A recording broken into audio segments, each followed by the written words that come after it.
I'm Blake, a 33-year-old woman working in IT, coming from a well-off family with a knack for side hustles like trading. What began as a casual interest in trading grew into a solid source of extra cash over time. My husband, Fernando, 35, is also in IT. We crossed paths years ago at the same workplace, and though we no longer work together, our careers keep us in similar circles. Our incomes are nearly identical, but my family's wealth and trading success give me a financial buffer that most don't have. I'm not swimming in money, but I'm comfortable enough to not sweat the small stuff. A few years back, I invested in a beachfront property. It's not a lavish estate, just a cozy spot by the ocean, perfect for unwinding. I bought it for personal retreats, not profit, but I've always been open to letting family and friends use it for getaways.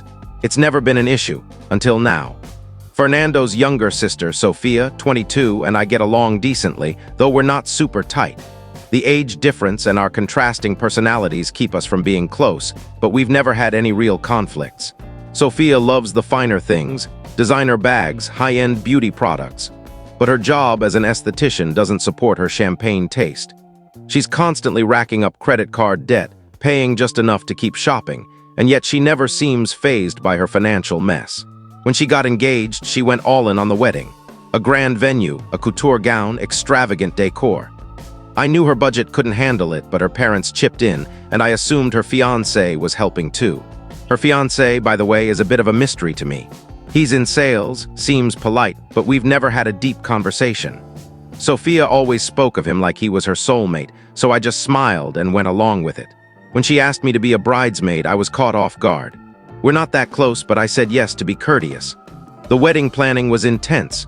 Sophia obsessed over every detail, grumbling about costs but refusing to scale back, always finding ways to justify her spending. Then I learned through Fernando that Sophia and her fiancé couldn't afford a honeymoon after splurging on the wedding.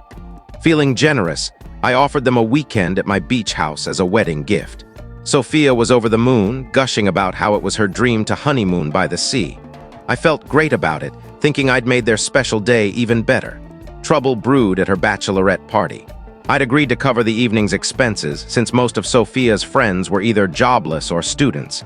And as the oldest in the group, it felt like the right thing to do.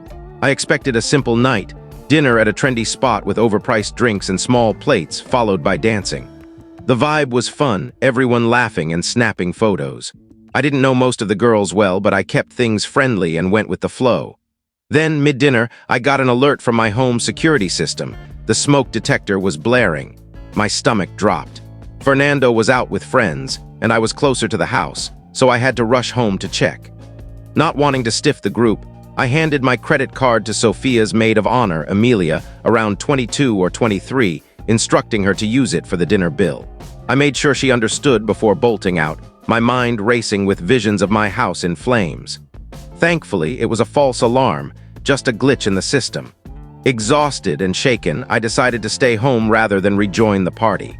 I figured Amelia would handle the bill and I'd grab my card later. No big deal, right? Wrong. The next day, as I sipped coffee and went about my routine, I got a bank alert, a $3,000 charge at Sephora. I froze. I called Amelia, who admitted she'd given my card to Sophia. Confused and furious, I tried calling Sophia, no answer. Panic set in. What if more charges were coming? I called my bank, reported the charge as fraud, and they froze my card. An hour later, Sophia called back, acting like nothing was wrong. When I confronted her about the $3,000, she brushed it off, saying she'd used my card for a little shopping, assuming I wouldn't care since I was covering the bachelorette party. She even laughed, saying my financial comfort meant it was no big deal. I was floored by her audacity. This wasn't a small tab, it was theft. I told her we'd discuss it in person and drove to her place, fuming but trying to stay calm. I called the bank en route to clarify it was a family issue, not wanting Sophia to face legal trouble, though she deserved it. When I arrived, she greeted me like everything was fine, handed back my card, and, unbelievably, started showing off her Sephora haul. Luxury perfumes, premium skincare, limited edition makeup. She was proud, not ashamed.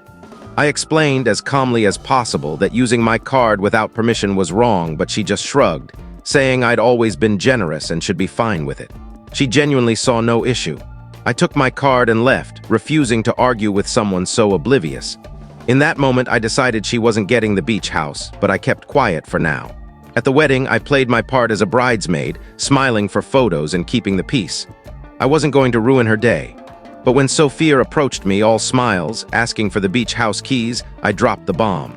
The honeymoon was off. I told her the $3,000 Sephora spree was my wedding gift. Her face fell, and she erupted, sobbing, yelling about how I was ruining her honeymoon over some makeup. Guests stared as she threw a fit in her wedding dress. Her husband tried to calm her, but she was unstoppable. Her mom, Lucia, pulled me aside, saying it was just money and I could afford it. I was stunned by their entitlement. Even Fernando suggested I let it go, saying the beach house wouldn't cost me anything. I held firm. Sophia stole from me, and I wasn't rewarding that. Now, Sophia's blowing up my phone and Fernando's urging me to move on. What should I do? Update 1, it's been 3 months, and thank you all for the support. It really helped me feel validated.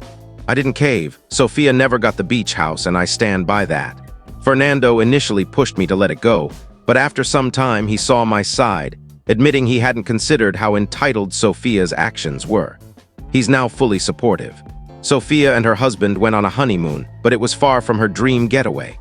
Instead of a beachside escape, they did a road trip to a national park, staying in a motel. For someone like Sophia, who craves luxury, this was a nightmare. She's been telling everyone I ruined her honeymoon over a few bucks, conveniently leaving out the part where she stole $3,000. Some relatives have tried guilting me into apologizing, but I'm not budging. The bigger bombshell? Sophia's debt is worse than I thought. She hid it from her husband before the wedding, and he only recently found out. They're struggling, fighting constantly, unable to afford their apartment's rent while tackling her debt. It's a standard 2-bedroom, not some fancy penthouse, but Sophia's spending habits have tanked their finances.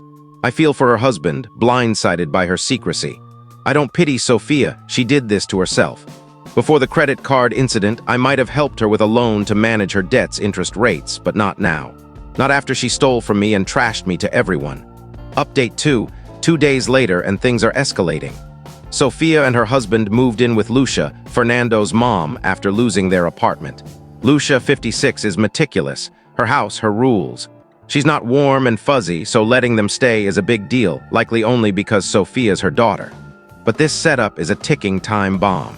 If Sophia keeps up her entitled antics, Lucia won't stay quiet, and Sophia won't take criticism well. It gets worse. Sophia took out a personal loan for wedding expenses on top of her maxed-out credit cards. How she got approved is beyond me. Her financial logic is non-existent, and now they're stuck at Lucia's trying to dig out of this mess. I can't wrap my head around her thought process. Update 3, quick update because I'm dying laughing. Sophia's trying to become a luxury lifestyle influencer. Yes, the same Sophia drowning in debt, living with her mom and unable to pay rent. Her Instagram bio is comedy gold. Empowering women to achieve financial freedom, DM for coaching. Coaching what? How to rack up debt. Her feed is a fake parade of luxury. Hotel lobbies, designer bags, rooftop cocktails, none of it real. Her captions are straight out of a cliché self-help book. Wealth is a mindset. I built my empire from hustle. Stop living paycheck to paycheck. She's unemployed, living with her mom, and preaching financial freedom. I showed Fernando, and even he couldn't defend her, just muttering, at least she's trying. Trying to scam people, maybe. Update 4, 6 months later, and not much has changed. Sophia's still at Lucia's, and I bet Lucia's fed up by now. Sophia's finally facing reality. She's on a shopping ban, miraculous for someone who lived for retail therapy. She's also waitressing at a diner, a job she once swore she'd never do. Her luxury influencer phase is over. Her Instagram's been silent for months, no more manifesting wealth nonsense. She's selling off her luxury items, probably even the Sephora haul from my card, to cover bills. We haven't spoken since the wedding. I don't hate her, but I have no reason to reach out. She's learning the hard way that her actions have consequences. I feel a twinge of sympathy. It's tough going from lavish spending to waitressing and living with your mom, but not enough to help. If something big happens, I'll update. But for now, Sophia's luxury era is done.